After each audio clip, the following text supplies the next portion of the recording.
Salut et bienvenue dans le royaume des jeux de société. Aujourd'hui, on t'emmène dans le monde magique de Celestia.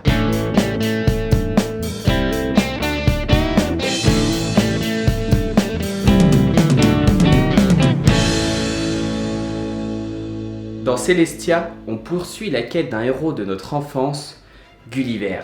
Gulliver, un héros de notre enfance? Oui, bien sûr, et pourquoi pas le petit chaperon rouge aussi. Pardon d'avoir lu des contes quand j'étais petit. Bref, on poursuit la quête de Gulliver à bord d'un aéronef pour aller vers le monde merveilleux de Celestia. On part à la recherche de ces nombreux trésors tout en affrontant des orages, des oiseaux et des pirates. Des trésors, comme c'est original, hein, et puis à la fin on se marie, on a beaucoup d'enfants, et puis la poussière de fée, tout le tralala, c'est merveilleux. Bon, quoi, t'es de mauvais poil? Non, je crois que j'ai juste la dalle en fait. Bah je sais pas, mange un morceau et ferme-la. Ce jeu nous plonge dans un univers de contes de fées. Il a été créé par Aaron Westblom, Westblom? un ancien mathématicien qui a décidé de créer un jeu de société en collaboration avec Gaëtan Noir et Philippe Christin.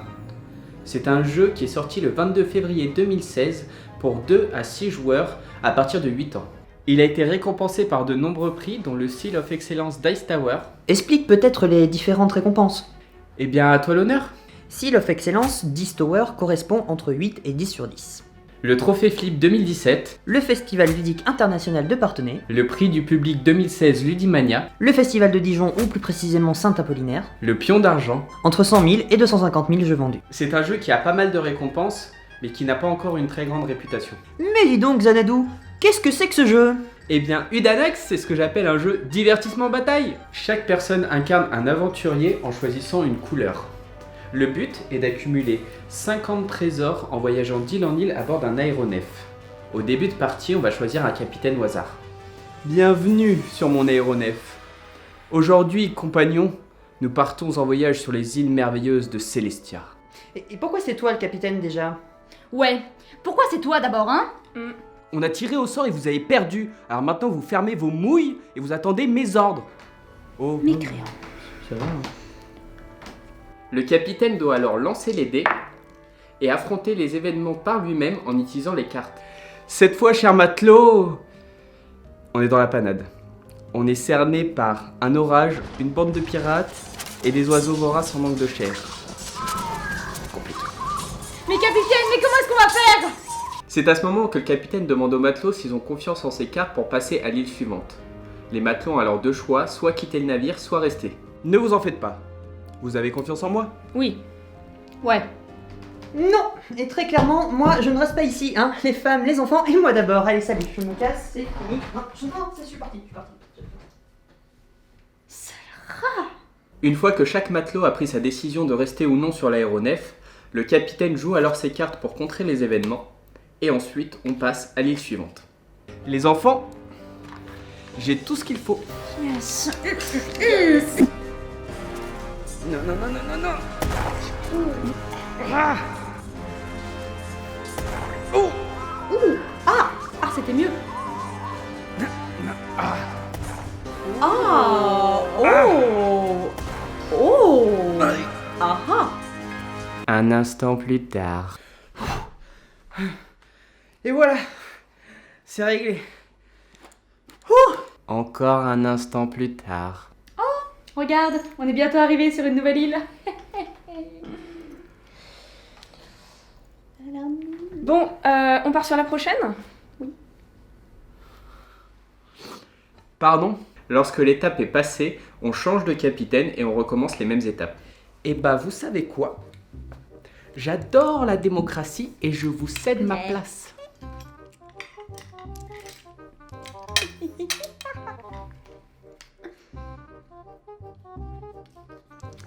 Eh bim!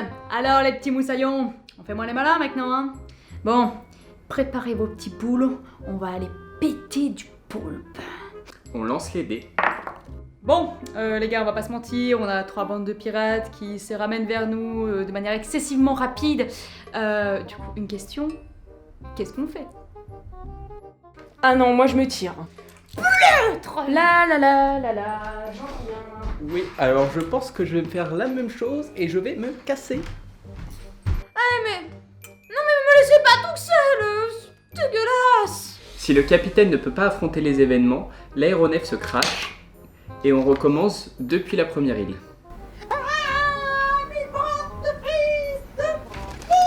On a bien fait de se barrer.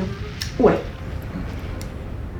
Chaque fois que quelqu'un décide de quitter l'aéronef, il récupère un trésor de l'île sur laquelle il descend. Plus on va loin et plus les trésors sont précieux. Lorsqu'un joueur réussit à obtenir 50 points de trésor, il en informe les autres. S'il y a un voyage en cours, on le finit et on compte les points.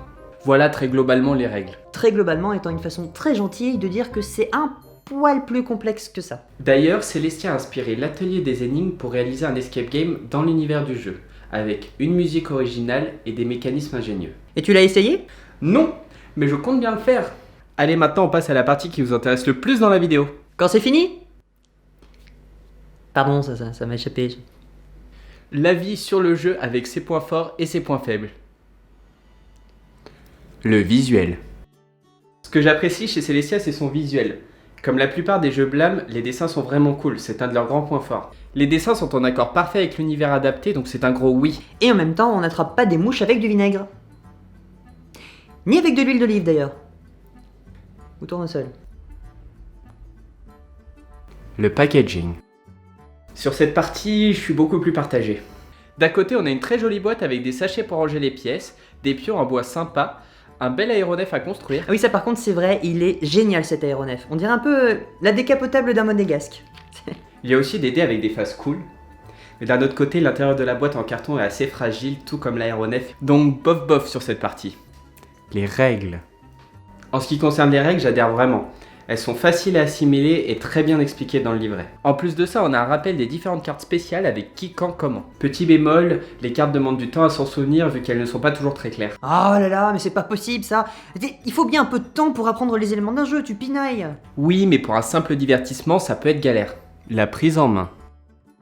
La prise en main est très simple autant pour des habitués que pour des néophytes.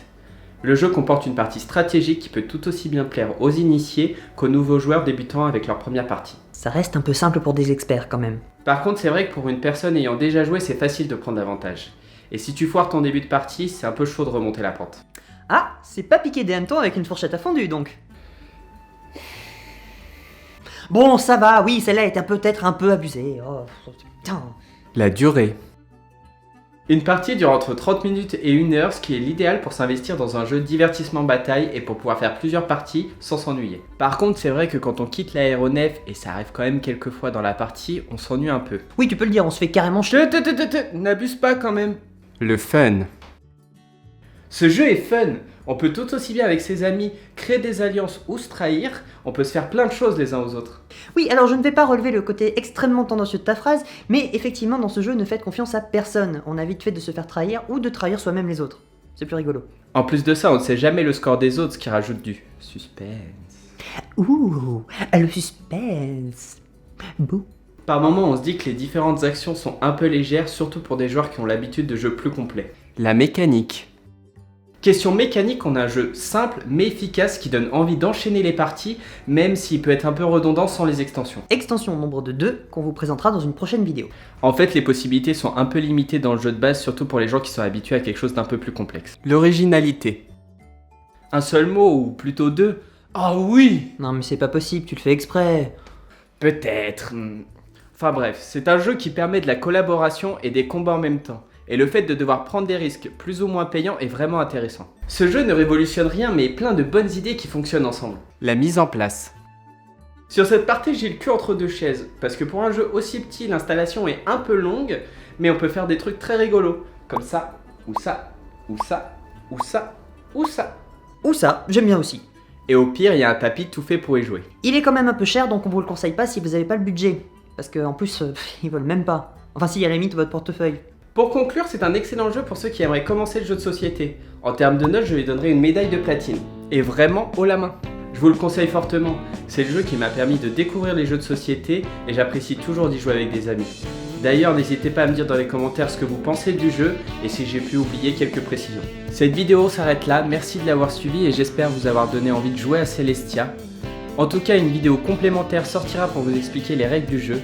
Et n'oubliez pas De vous abonner, de mettre la cloche, de partager si ça vous a plu et surtout de laisser un petit like parce que ça fait plaisir et bla et bla et bla et bla. jouer à des jeux. Oui, aussi. Oui. Et on se retrouve bientôt pour un nouveau voyage dans le royaume des jeux de société. Salut!